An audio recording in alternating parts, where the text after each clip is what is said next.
Bismillahirrohmanirrohim. Assalamualaikum warahmatullahi wabarakatuh. Perkenalkan, nama saya Fikrianti Amalia Naswan dengan NIM G01120144 Prodi Agroteknologi Fakultas Pertanian Universitas Hasanuddin. Pada kesempatan kali ini saya akan melakukan praktikum untuk mengetahui daya simpan air dalam tanah. Selamat menyaksikan. Sebelum itu, saya akan sedikit menjelaskan tentang daya simpan air pada tanah. Struktur tanah berhubungan dengan cara di mana partikel pasir, debu, dan liat relatif disusun satu sama lain. Kisaran air tanah tersedia bagi tanaman merupakan air yang terikat antara kapasitas lapang dan titik layu permanen yang besarnya bervariasi, tergantung pada tekstur tanah. Makin halus tekstur, makin besar kisarannya. Tanah yang bertekstur pasir mempunyai luas permukaan yang kecil, sehingga sulit untuk menahan air maupun unsur hara. Tanah yang bertekstur lempung mempunyai luas permukaan yang besar, sehingga kemampuan menahan air dan menyediakan unsur hara tinggi. Tanah bertekstur halus lebih aktif dalam reaksi kimia daripada tanah yang bertekstur kasar. Tanah-tanah yang bertekstur halus mempunyai kemampuan menyimpan air dan unsur hara makanan bagi tanaman. Tujuan dari praktikum ini untuk mengetahui kemampuan tanah mengikat air.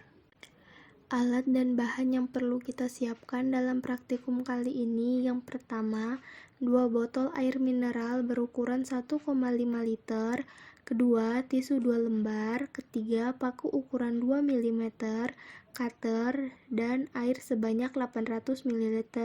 Adapun bahan yang digunakannya itu sampel tanah halus dan sampel tanah kasar. Selanjutnya, kita masuk ke tahap pengerjaan. Langkah yang pertama yaitu ambil 2 botol air mineral ukuran 1,5 liter, kemudian belah 2 botol menggunakan cutter dengan ukuran yang sama. Kedua, ambil salah satu bagian botol yang sudah dibelah tadi, kemudian beri lubang pada bagian bawah botol sebanyak 8 lubang sebagai tempat mengalirnya air menggunakan paku. Ambil selembar tisu, kemudian letakkan pada bagian botol yang sudah diberi lubang sebelumnya. Beri kode pada botol menggunakan kertas agar mudah dikenali. Kemudian, ambil tanah dan masukkan pada botol yang sudah diberi lubang dan tisu sesuai nama sampel yang tertera pada badan botol. Isi tanah hingga separuh dari ukuran botol yang ada. Setelah itu, tuangkan air sedikit demi sedikit pada botol. Air yang dituangkan harus mencapai ukuran 400 ml pada masing-masing sampel, yaitu tanah halus dan tanah kasar. Setelah dituangkan air, biarkan air yang dituangkan tadi mengalir melewati lubang yang sudah diberi sebelumnya. Perhatikan debit air yang keluar pada masing-masing sampel. Gunakan stopwatch untuk melihat waktu yang sudah ditentukan, yaitu 1 jam. Selama proses ini, terlihat perubahan warna air pada setiap sampel.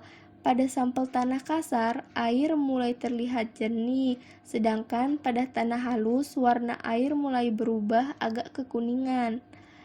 Setelah waktu sudah berjalan 1 jam, matikan stopwatch dan ukur volume air sebelum dan sesudah proses tersebut. Pada tanah kasar, volume air yang awalnya 400 ml berubah menjadi 190 ml dengan debit air yang lebih cepat dibandingkan debit air pada tanah yang bertekstur halus. Sedangkan tanah halus, volume awal yang masuk adalah 400 ml berubah menjadi 240 ml dalam kurun waktu masing-masing 1 jam lamanya. Sehingga dapat ditarik kesimpulan bahwa kemampuan tanah dalam mengikat air dipengaruhi oleh beberapa faktor, yang salah satunya adalah tekstur tanah. Tekstur tanah yang berbeda mempunyai kemampuan untuk menahan air yang berbeda pula.